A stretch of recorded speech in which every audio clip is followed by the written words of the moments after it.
Hi everybody, my name is Frank Costanzo. I am the training lead for the Lake County, Florida Democratic Party Voter Protection Program. And today I want to talk to you about vote by mail. I want to talk to you about why you vote by mail and then how to vote by mail. We're going to talk about domestic vote by mail. I'm not going to talk about overseas or military. That's a different issue. But let's talk about why one might consider voting by mail, why we encourage you to vote by mail, particularly this year. As you know, with COVID-19 running rampant, it is difficult to social distance. Folks are going to have some difficulty getting out to the polls, even if it's diminished by November. But don't forget, we have a primary in August, and that primary is August 18th here in Florida. And so what we're recommending is that people apply for and obtain their vote-by-mail ballots. I'll tell you how to do that in a minute. But the reason for that is that we believe that it's easier to vote by mail and to have that document with you, either to mail it, as is obvious in the name, or to drop it off at an early voting site, or if you prefer, to save it and take it to the SOE's office, which is the Supervisor of Elections office, in this case in Tavares, Florida, or you can even bring it on election day if you so choose, have it voided, and vote by conventional means. Our concern is that the lines might be long, because there will be fewer poll workers, as well as the fact that social distancing will cause long lines to be longer and a little more difficult to manage. And with the early voting dates that we have here, it's easier to get your votes in before the final election day. So those are some of the reasons. Another reason to vote at home, because that's what you're doing when you vote by mail, is you can take your time. You can go through your the ballot, and as State Committeeman Alan Harris always says, vote from the bottom up, and that makes a lot of sense. One can sit at home and make sure they vote all of the races, not just the top few races that they might have a keen interest in. Gives you a chance to research some of the folks that are also on the ballot.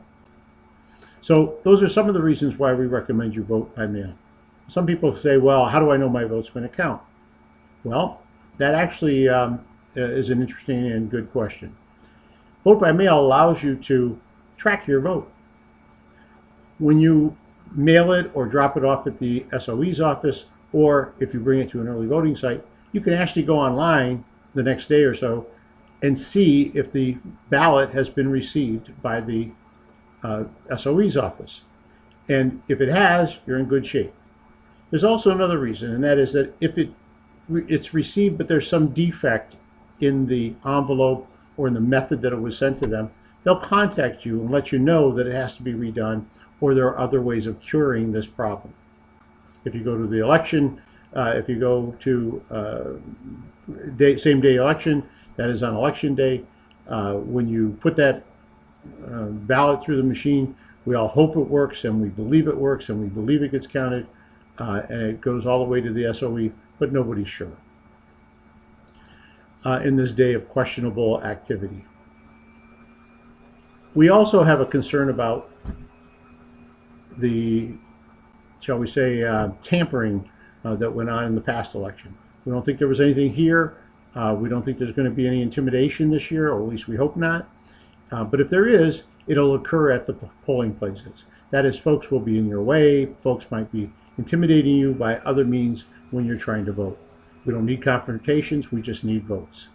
So those are some of the reasons why we would encourage you to vote by mail. Also, we know that if you vote by mail, there's a higher tendency or higher percentage of people that will vote. Now keep in mind that if you vote by mail, you don't have to turn in your vote, the ballot that is sent to you. It's a great thing to do. We highly encourage it. You can take it in, as I said earlier, to the SOE's office. You can take it to any early voting site and drop it in one of the bins, or you can mail it. But if you prefer, you can actually take it on election day, have it spoiled, that is destroyed, and select your voting method as you normally would at the polls.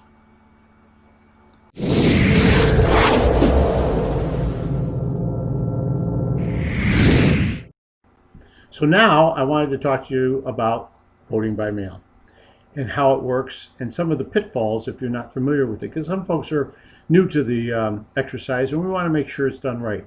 That lovely lady behind me is my wife, Charlene. Say hi, Charlene, if you would. Thank you. Charlene and I vote by mail. We received, these are literally what came in the mail today, right? This is our ballots. This is mine and this is Charlene's. I asked Charlene to come in to show you this because there's one exercise that could cause a problem with the vote by mail. Now, I thought I had a letter opener right here. Oh, it's over here. And feel free to open it, Char. So we're going to open our envelopes. These came from the SOE's office today. You can see that they have a barcode on them. They have a number. That's control information. They talk about, they have additional control information on here. But this is the outside envelope. I'm going to ask Charlene to, now she's going to open her envelope, if you do that. And let's see what's inside. Okay, now, inside this envelope are 3 items. You can see the 3 items, right? And I'll open mine in a second. You'll see the same 3. One is the ballot. That's the important part, right? That's what you're going to fill out. And we're going to talk about that in a minute. One is the security sleeve where the ballot goes inside. Would you hold that for a second? Mm-hmm. The ballot goes inside the security sleeve. And then, when you're all done, that goes inside the envelope. And inside the envelope, and you mail it. Pretty simple. These are prepaid. You don't have to put a stamp on them. They're all done. And off they go. In a couple of days, you check the SOE's website and you see if they received it. If they don't, you inquire about it or you let us know on the hotline and we'll give you that information later. So, on the back of this envelope, you want to have it? You want to go vote? And I'll open mine? I'm not going to vote yet. I have to read it. Oh, yes, you have to read it. So, thanks, Char. Am I done? Yeah. I'm done. Nice meeting Okay, you. nice meeting everybody. Don't forget to vote and follow the instructions. And thank you. Okay, bye-bye. Bye. So on my envelope, it's different than hers, obviously. And the reason is, if you look at the back of the envelopes, they have barcodes. All right? And those barcodes are pretty important because they indicate who you are. And why is that important? Well, in a household where there's more than one person voting, one must put the proper, your vote in the proper envelope and sign the proper envelope. That becomes the most critical thing. That's step number 1 where there could be a problem. So what am I trying to say? This is the envelope that goes back to the SOE in which the security sleeve and the ballot are located. So on the back of this envelope, one has to sign here, right? You sign in this spot here. First thing, make sure your signature looks like, and if not so, if you can, matches what's on your voter registration. That's very important. Second thing is, if you want, and these are optional, you can put your email on here, your home phone number, and your mobile phone number. You don't have to do that. The only thing you have to do is sign it. You must sign it here. The reason these 3 items are here is that if there is a problem with this, if the problem with the signature occurs, then they can contact you at one of these 3 numbers or locations, methods, or give you, or delay in contacting you by having to go through the records to see if they can communicate with you. So very important. Number 1, sign the envelope. Sign the envelope, okay? Very important. Before you sign the envelope, of course, you take your ballot and you put it in the security sleeve, and you have marked your ballot, and you put it in the envelope. Let's talk about marking the ballot. So this ballot says, to vote, fill the oval in completely next to your choice. Use black ballpoint pen. Doesn't say use red or green or anything. Use black ballpoint pen. If you make a mistake, ask for a new ballot. Now let me explain to you what that's all about. When this envelope arrives at the SOE's office, it goes through a machine. That machine is reading the signature. And if the signature is within the parameters of the machine, it then goes to another location to be opened. If it's not in the parameters of the machine, this envelope with these items inside is sent somewhere else. And the somewhere else is a place where they look at these and they try and manually determine if that's the right signature. If it's not the right signature, they will contact you if there's time. So important, get the signature right and get it in the right envelope. I was there last year when we were going through this, and we had people from the same household who signed their somebody else's envelope. They put their votes in an envelope that was meant for somebody else. Those votes never got counted. They got thrown out. They weren't counted. So if you want your vote to count, make sure you do it properly. Another reason votes are thrown out. On this ballot, one must fill in the ovals next to the name that one chooses. So we've seen situations where the ballot was thrown out because somebody filled in 2 ovals, or just put an X, or didn't follow the instructions in some other way, or damaged the ballot itself. So these are early voting ballots, or I'm sorry, these are vote by mail ballots for the primary election. So critical. Sign it properly, fill in the form properly, and then stick it in the mail, right? When it goes back, as I was saying, it goes through a verification machine to verify the signature here. If it passed that test, it goes to another location where the envelope is physically opened by 2 people. There are 2 people there that watch it and that open it. If you want to volunteer for that, let us know.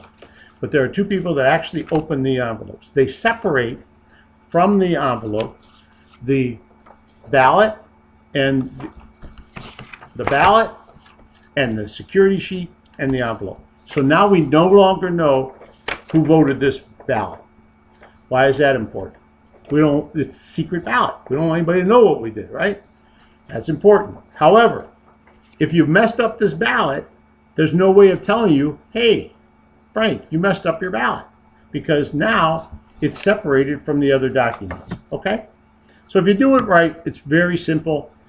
These ballots are then secured, and they're placed in a secure location, not undisclosed. We know where it is. It's at the SOE's office, in a safe and restricted area, and then they are eventually put through the ballot tally machine.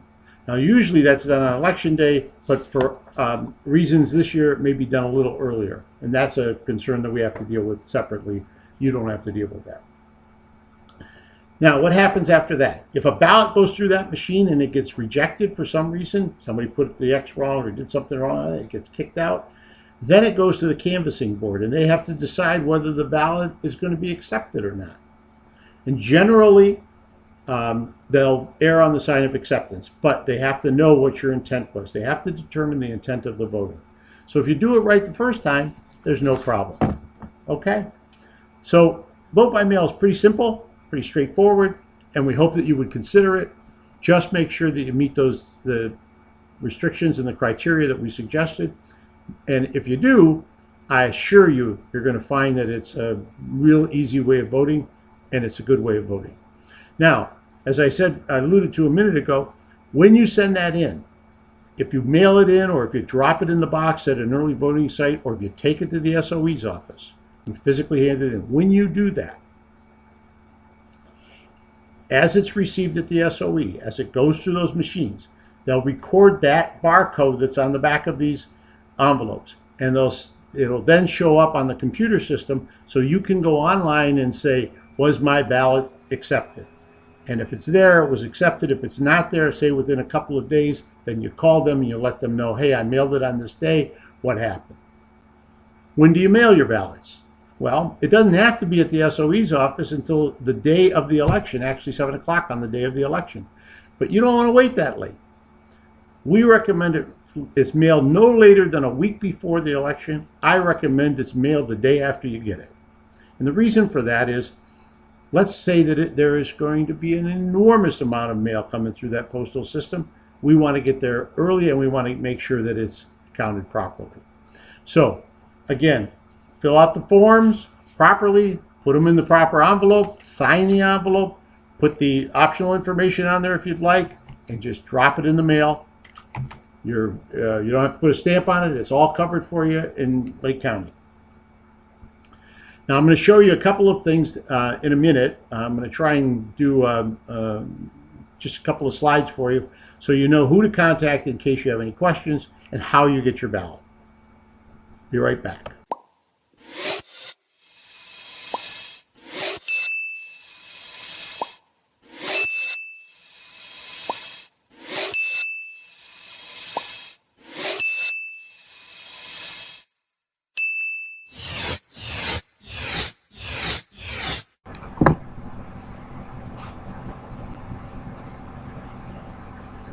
Well, I'm back, and I wanted to give you some additional information. So how do you request a vote by mail ballot? One way is to call the Supervisor of Election Office at 352-343-9734, and another is to go to lakevotes.com. And then even if you've received a vote by mail ballot in the past, be sure you received one this year for the primary and general elections by checking at lakevotes.com to make sure that you're still going to receive one. You sometimes are purged from the rolls for vote by mail, and we want to make sure you're going to get one this year.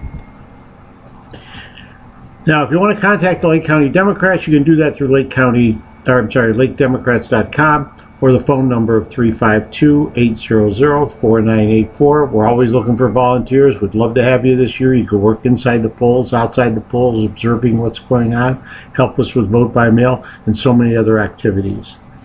Our office is in Mount Dora, but again, call us. And finally, the Florida Democratic Party has a voter protection hotline, and it is 833-868-3352. It's a good place to get information if you're confused about who can register and how you vote. But that's for the entire state of Florida, 833-868-3352. Feel free to contact me directly. You can send me an email at franktcostanzo@gmail.com, and I are one of the members of the voter protection team. All of our volunteers, we're all volunteers, we'll get back to you.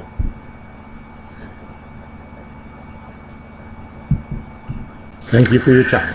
The Florida Democratic Party has a voter protection hotline, and it is 833-868-3352. It's a good place to get information if you're confused about who can register and how you vote. But that's for the entire state of Florida, 833-868-3352.